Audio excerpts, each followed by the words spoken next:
Hey everybody, it's your boy Eduardo Jackson, CEO, founder, creator of the Cinema Draft game, back with family of the pod, not just friend, but family of the pod.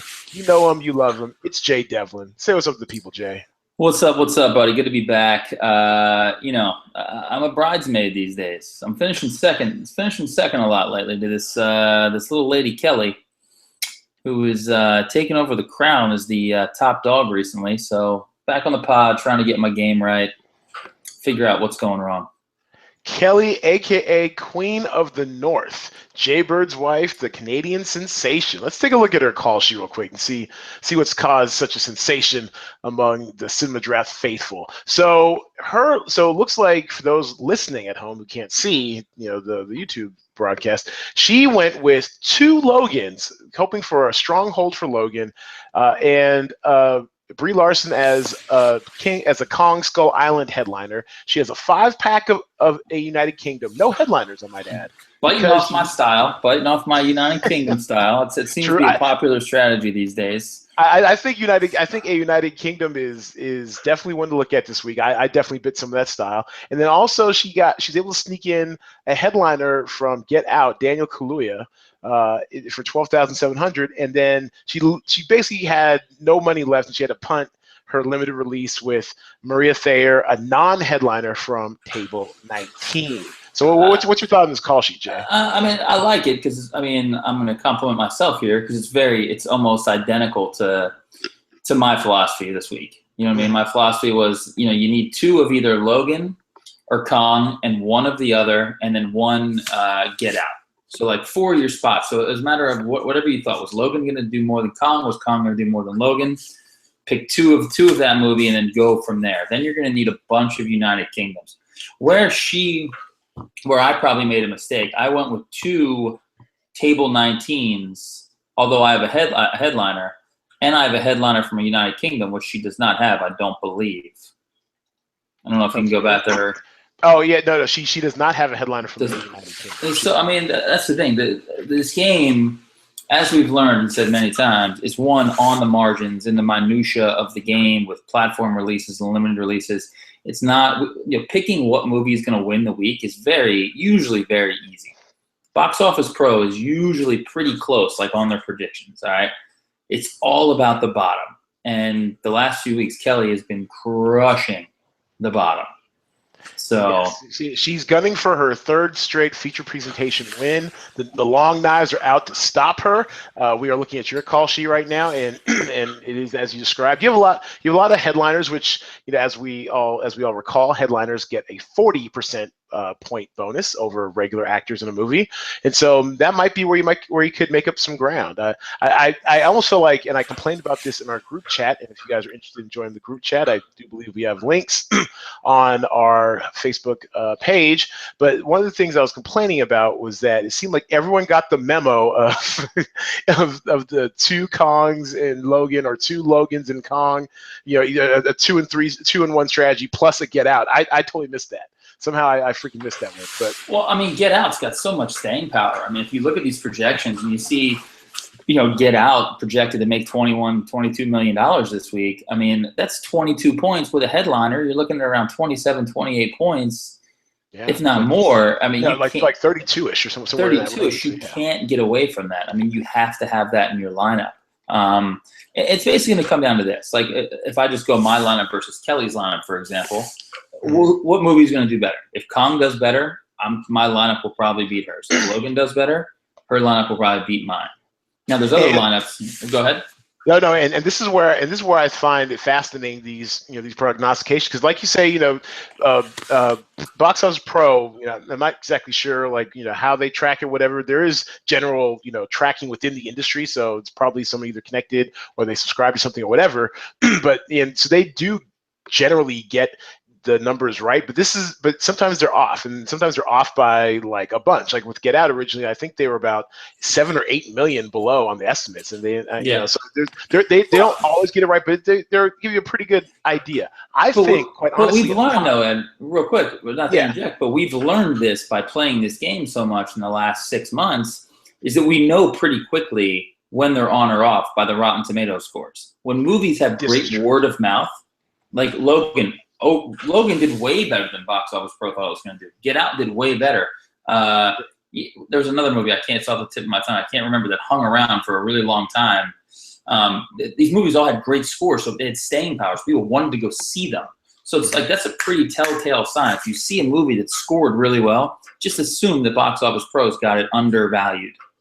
And also it's a combination of it's not just, I guess, the early indicators like the pre game lock indicators would be like a Rotten Tomatoes, because the critics have had a chance to see the movie, review it, and put it out there on the internet. But what I'm always fascinated by, and unfortunately we can't really get any access to this. I complained on Twitter last night that, man, it'd be great if we could get some exit scoring, some exit polling from CinemaScore for Thursday nights, for like from the East Coast, so then I could figure some stuff out before I submit my call sheet at 10 p.m. Pacific.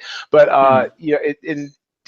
once I see, like on a Friday night, once everything's already rolling, what the cinema scores are for some of these movies, that also gives you, a general idea. I'm sure there's more scientific. There's probably actually like quantifiable correlations and stuff, like historically between cinema scores and box office returns and stuff like that, which we don't have the resources right now to fully address. But even just anecdotally, you can tell, like a Logan, which had like an A- cinema score coming out on a Friday night. You can just tell, like, okay, this is going to overperform or this is going to underperform. And so just looking at these projections that they have, Kong Skull Island 43.5 million, Logan 40 million, which is assuming almost a 54% drop. A 54% drop from the 88 million opening weekend. I just think these are too low. I'm making a line in the sand, damn. I think these are too low. Let's go check out my call sheet real quick, because I'm putting my money where my mouth is, so to speak, even though I can't win any damn money. I went with if I can get this correct. I went with show. You went with a lot of Indian movies, I'm sure. I had some exposure to that. We'll get to that strategy in a second. But my call sheet was constructed thus. I had 2 Kong Skull Islands. I honestly think this thing should challenge 50 to 55 million. I mean, they had 3.7 million pre-sales last night, which is pretty strong. It's in line with like a 45 to 50 million opener. And I think Box Office Mojo predicted it would do 46.5 million, so it's still up there. But this drop in Logan is too steep. I mean, people love this movie. Have you seen Logan? I haven't, but my argument would be this. My argument would be, obviously Logan's going to still do well, still going to do over 40 million, but the movie that's coming in behind it is also a huge blockbuster. It's in the whole vein of they're setting up the King Kong versus Godzilla thing, which is going to be like more movies to come. So you just kind of, I know Logan's not an action movie per se, apparently. It's like fucking super depressing. People are walking out of there crying somehow. It's a depressing action movie. There's a lot of, I mean, it's a hard R. Let's put it that way. But it's like, all those people that saw it, like, it's like, oh, let's just go see the new thing. I personally think Kong is going to win the week. I think it's going to be close. I think it'll be like 47 million to like 44, 40, 43 million. But the drop-off is coming. Logan's going to lose. I mean, Logan almost outperformed last week. Mm-hmm. So you almost have to take the 50% off the original projection, not what it did, is in my mind what you should do. Well, and that's kind of where they're coming in with Box Office Pro's projection. What I find interesting, though, is that especially what I've, once again, semi-anecdotal, just what I've observed the last few weeks, that when you have like a really big opener, like your Logans, your Get Outs, that have that strong cinema score, the holds have been impressive.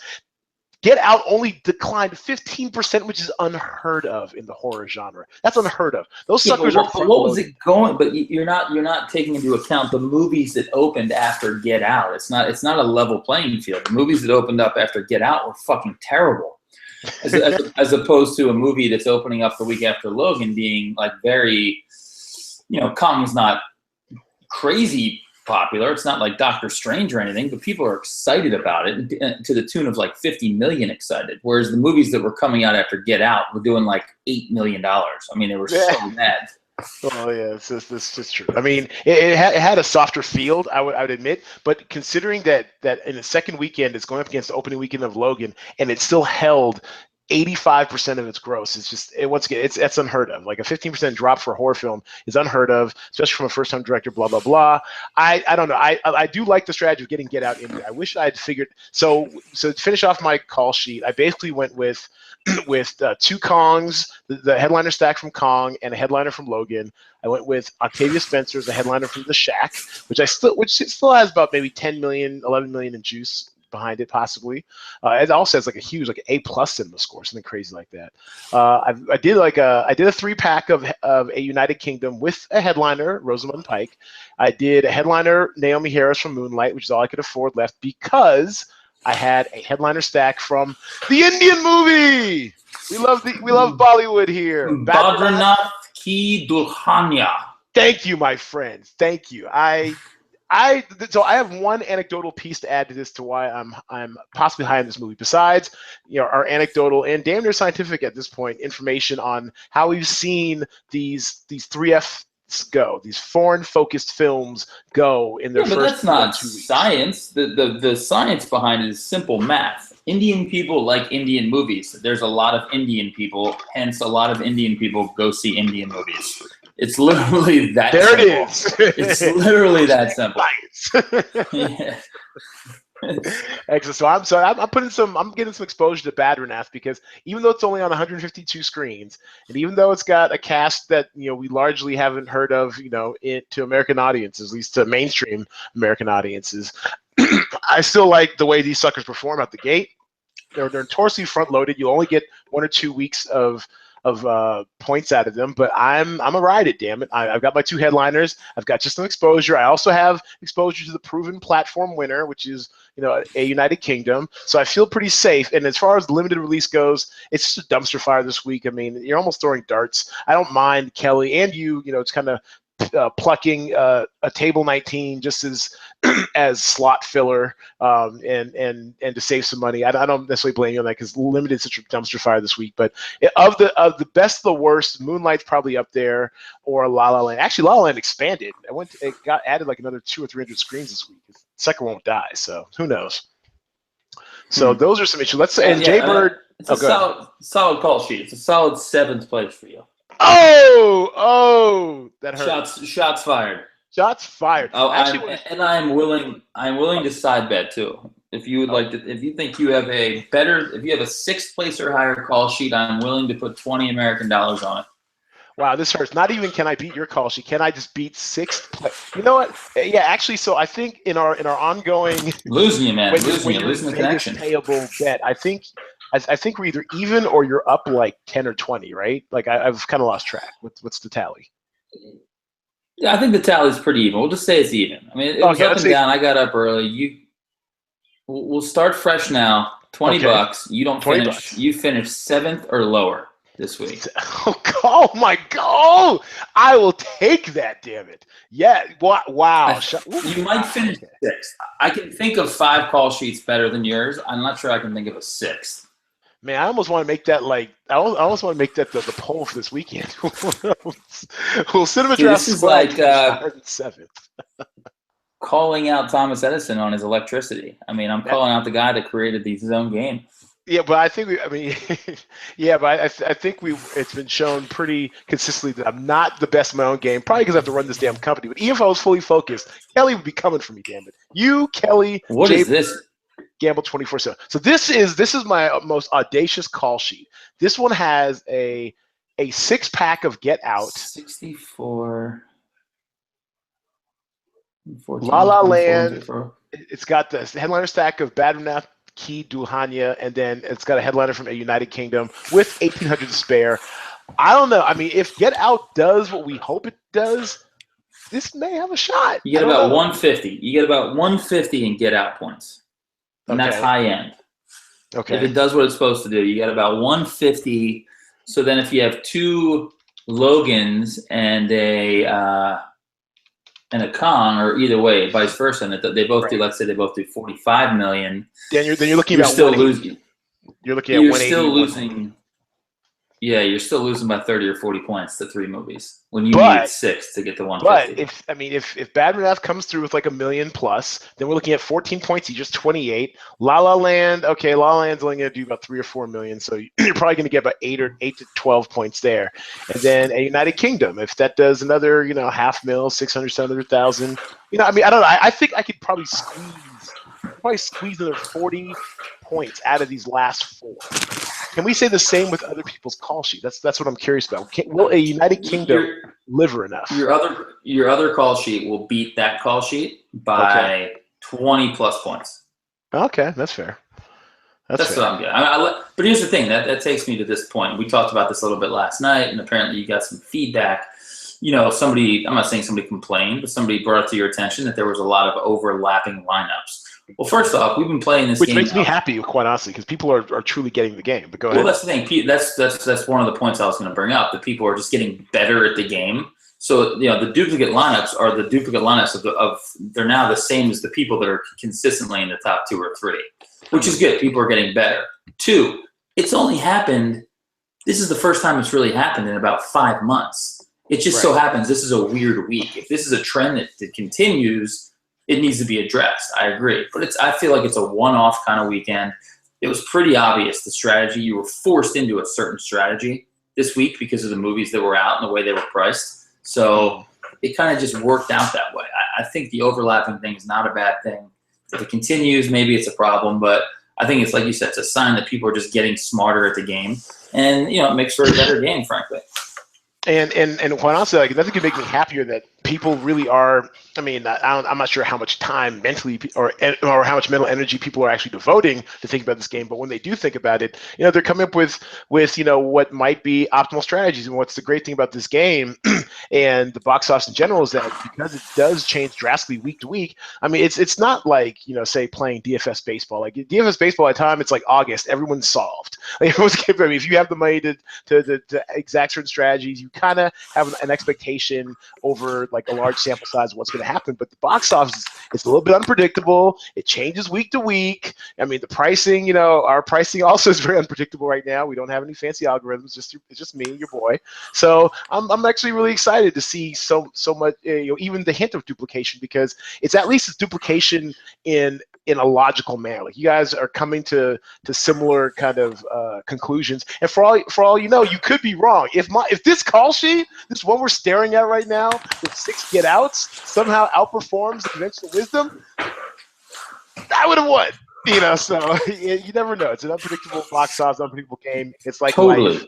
Yeah, it is. And like I've said many times, this game is not won with the wide releases. This game is won with the platform and the limited releases. Every week, that's where it is won. A few weeks ago, there was a movie somebody stacked. I'm sorry, I can't remember it off my head. No, it's fine. And I had none of the movie. And it was a platform release that absolutely killed. It was like 3 weeks ago. And only a few people did. Negro, but go ahead. No, it was not Your Negro. It was another one. But it was just like a genius thing to do, because people's eyes immediately go to the big ticket item in anything they do in life. It's like you go to buy a car, you look at a car you can't afford, you look at the beautiful car. Don't do that when you play this game. Yeah, like Logan last week, you had to do that because it's making so much money. Start your research with the platform releases and the limited releases. That's how you're going to win this game consistently. Words from the wise, Jay Devlin. And real quick, just reviewing the call sheet I constructed in real time on the previous podcast, which I was extremely confident about, but now I am quaking in my boots. Oh man, I don't know. I still stand by it. It's the 2 Kongs, the Logan plus the Shaq. It's similar, if not identical, to the one in the feature presentation, which we now have an official side bet that I will finish 7th or better. So keep an eye out. 6th or better. You have to finish 6th or better. I have 7. I have 7 through the end. You have 1 through 6. All right, 6th or better. Oh my God! Oh! The sad thing is that because so many people are grouped up with your similar strategy, I could actually get like a good amount of points, but still end up like 7th, which would be just crushing. I really think you're going to finish 7th. I think you're going to finish 7th on the nose. I looked at some call sheets last night, and there's quite a few people with a similar strategy to Kelly and I. At least 5 off the top of my head. The father of this game finishing no better than 7th, not nowhere near the medal stand. Damn it, nowhere near the medal stand. All right, well, hey, in today's world, you get a participation trophy. There you go, rip it. Unless you're James Harrison's kids. Yeah. Well, that's what's up. Well, I appreciate your time, Jay Devlin. It's always a good time. Oh, real quick. So are you guys back in? Did you guys have a podcast this week? We're back. We're back Tuesday again this week. We didn't have one last week. Mike had Okay. to care for his infant child. Sure. And be a parent. But yeah, we're back this Tuesday on our iHeartRadio and UBN Radio, mostly sports. And I'm looking forward to we've been putting off our hour-long pod for a while. Hopefully we can do it this week because I want to talk about billions with you. Oh, that's how awful that poker scene was that they just did. You and I are both poker aficionados. We respect poker. We love poker. You think they did it right. I think they did it terribly. That's going to be a fun debate on our hour-long pod next week. Ah, goodness gracious. All right, well, teasing the people. I'm with it. All right, well, Jay Devlin, appreciate it. Everybody, go to cinemadraft.co. Tell your friends to tell a friend. Sign up. Follow us on social media. And we will track my progress. 6th or bust, damn it. 6th or bust. Appreciate your support. Thanks for playing the game. And this weekend, go see a movie or something.